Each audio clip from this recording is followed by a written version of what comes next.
competed in Miss Universe Philippines, wala kasi akong ganong kalaking suporta. Pero when they came in here in Mexico, parang mas naging doble yung support na meron ako.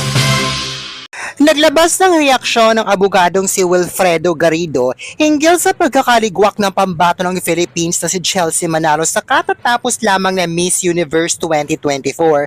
Say niya, masyado na raw kasing nasinusobrahan ng Philippines ang mga paandar nito sa Miss Universe. Dahil dito, masyado daw kasing maitim si Chelsea Manalo na kinuha na representative ng Pilipinas kaya ito naligwak.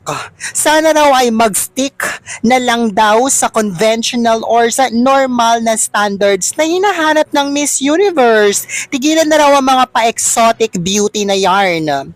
Nirepost pa nito sa kanyang social media ang screenshot ng balita tungkol nga sa pagkakaligwak ni Chelsea Manalo sa Miss Universe 2024. Sa caption, say pa nga niya, sabi ko na nga ba, we tend to overdo our Miss Universe efforts. Naghahanap tayo ng morena, sumobra naman sa pagkaitim. Sa gown tattoo ni Wang Od ginaya, yung isa ginawa pa eroplano. Tama na exotic. Just follow conventional good taste.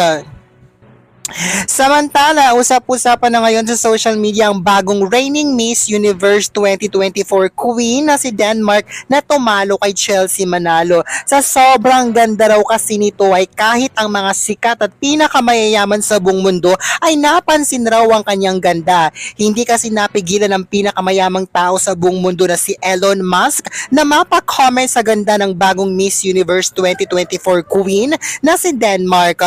Unang nag-react dito si Don Jr., ang anak ni President Donald Trump, ang dating may-ari ng Miss Universe organization, kung saan napansin rin nito ang ganda ni Denmark. Say pa nga niya sa kanyang Twitter post, biologically and objectively attractive women are allowed to win beauty pageants again. We are so back.